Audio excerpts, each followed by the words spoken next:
दोस्तों हमारी हैंडराइटिंग ठीक उसी तरह होती है जिस तरह सब्जी के ऊपर डला हुआ हरा धनिया। अगर कंटेंट अच्छा भी हो लेकिन हैंडराइटिंग खराब हो तो कॉपी चेक करने वाले का सारा मूड खराब हो जाता है। क्या कभी आपके साथ भी ऐसा हुआ है कि एग्जाम में बहुत अच्छा लिखने के बावजूद आपके नंबर कम आते हो? तो हो सकता है कि ऐसा आपकी गंदी हैंडराइटिंग की वजह से होता हो। एक रिसर्च में पता चला है कि जिन लोगों की हैंडराइटिंग अच्छी होती है उनका दिमाग काफी शांत और कूल होता है। इतना ही नहीं, वो लोग काफी इंटेलिजेंट भी होते हैं।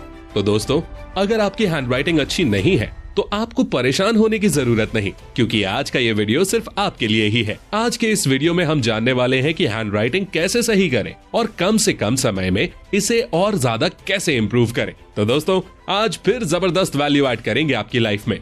So let's begin. सबसे पहले हमें लिखते टाइम अपने बैठने के तरीके को सुधारना है, क्योंकि अगर हम सही पोजीशन में बैठकर नहीं लिखते हैं तो इससे हमारे लिखने पर इफेक्ट पड़ता है और हमारी हैंडराइटिंग अच्छी नहीं बन पाती है। अगर हमारी बैठने की पोजीशन सही है तो हम अच्छी हैंडराइटिंग बना सकते हैं। इसीलिए जब भी आप कुछ लिखें तो पूरा कंफर्टेबल होकर ही लिखें। हम लोग अक्सर देखते हैं कि कई लोग कॉपी को टेढ़ा करके लिखते हैं।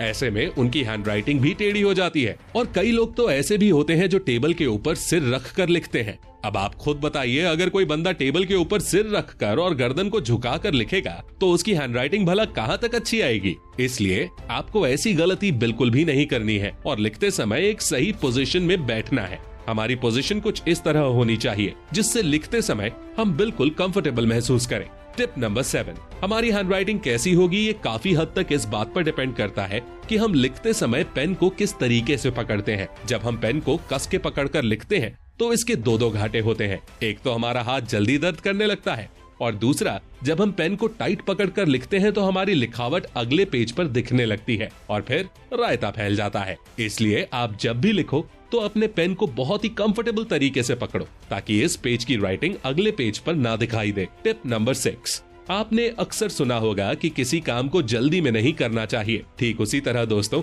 जब हम स्पीड में लिखते हैं तो हमारी हैंडराइटिंग बहुत ही गंदी दिखाई देती है और किसी को समझ में नहीं आती है। इसीलिए हमें हमेशा धीरे धीरे लिखना चाहिए ताकि हमारी हैंडराइटिंग अच्छी दिखे और दूसरों को समझ में भी आए। एक बार जब आपकी हैंडराइटिंग काफी अच्छी आने लगे तो आप धीरे धीरे स्पीड बढ़ा सकते हैं। टिप नंबर 5, इस टिप के बारे में शायद ही आपने पहले कभी सुना हो। दरअसल जब हम लिखते हैं तो हम केवल अपने पंजों का ही यूज करते हैं, जिससे हमारे हाथों में जल्दी दर्द होने लगता है और हमारी हैंडराइटिंग अच्छी नहीं बन पाती है। तो अब हमें ऐसा नहीं करना है। अब हमें लिखते टाइम अपने पूरे हाथ को मूव करते हुए लिखना है, जिससे कि हमारे हाथ में दर्द भी नहीं होगा और हम साफ साफ और देर तक लिख भी पाएंगे। इसे ट्राई करके देखिए, आपको जबरदस्त फायदा होगा। टिप नंबर 4, अगर हम लिखते समय वर्ड्स के बीच एक जैसे गैप नहीं रखेंगे तो हमारी हैंडराइटिंग देखने में अच्छी नहीं लगेगी। लिखते टाइम हमें शब्दों के बीच में गैप देना है और कोशिश करनी है कि सभी शब्दों के बीच में समान गैप हो, जिससे हमारी हैंडराइटिंग साफ और अट्रैक्टिव दिखाई देगी।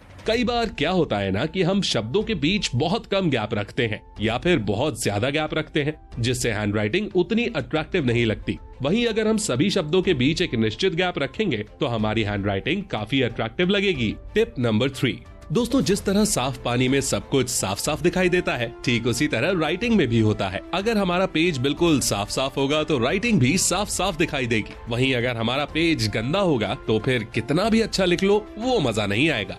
अब आप इन दोनों हैंडराइटिंग को ही देख लीजिए। पहली हैंडराइटिंग में पेज काफी गंदा है, इसलिए राइटिंग अच्छी नहीं लग रही, लेकिन दूसरी हैंडराइटिंग में पेज बिल्कुल साफ सुथरा है, इसलिए हैंडराइटिंग काफी अट्रैक्टिव लग रही है। टिप नंबर 2, आपने भी कई बार देखा होगा कि जब आप काफी दिनों तक कुछ भी नहीं लिखते हैं तो आपकी हैंडराइटिंग बिगड़ जाती है और आपको लिखने में दिक्कत होती है। इसलिए रोज रोज कुछ न कुछ लिखते रहें। मेरे साथ भी सेम यही दिक्कत होती थी, इसीलिए पेपर शुरू होने के कुछ दिन पहले से ही मैं लिखने की प्रैक्टिस शुरू कर देता था और पेपर आते आते मेरा हाथ बिल्कुल एडजस्ट हो जाता था और मैं पेपर में बहुत अच्छा लिख पाता था। आप लोग भी इस फॉर्मूला को ट्राई कर सकते हैं। टिप नंबर 1, अगर हमारा पेन अच्छी क्वालिटी और ब्रांडेड कंपनी का होगा तो हमें लिखने में कोई दिक्कत नहीं होगी।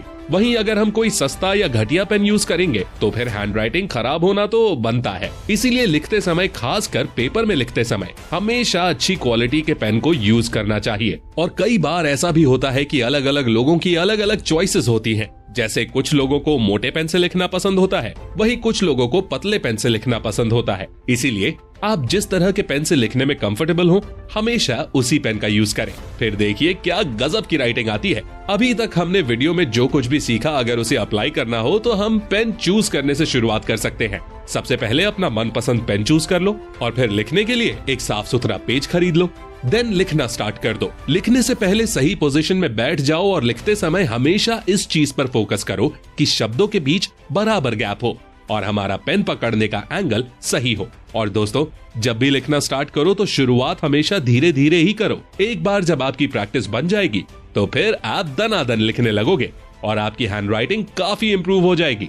और दोस्तों, जाते जाते आपको एक बात बताना तो भूल ही गया। कई बार क्या होता है कि बहुत सारे स्टूडेंट अच्छा लिखते हैं और उनकी हैंडराइटिंग भी काफी अच्छी होती है, लेकिन पेन से निकलने वाली हल्की हल्की स्याही पेज पर लगती रहती है और पूरे पेज पर डॉट डॉट बन जाते हैं, जिससे हैंडराइटिंग काफी बिगड़ जाती है। इसीलिए पेपर में लिखते समय हमेशा एक छोटा सा कपड़ा या रुमाल का टुकड़ा अपने पास रखें और समय समय पर पेन की निब को साफ करते रहें। दोस्तों, इस वीडियो की मदद से हमने आपकी लाइफ में अच्छी हैंडराइटिंग नाम की एक बहुत ही वैल्यूएबल चीज ऐड की है और बदले में हमें आपसे ज्यादा कुछ नहीं, बस एक लाइक चाहिए। इतना तो बनता ही है। दोस्तों, हमारे साथ अंत तक बने रहने के लिए बहुत बहुत शुक्रिया। अगर आपको हमारा ये वीडियो पसंद आया है तो कमेंट में जरूर बताएं। So please whatever. Please I want to reach 1 million likes. So please subscribe.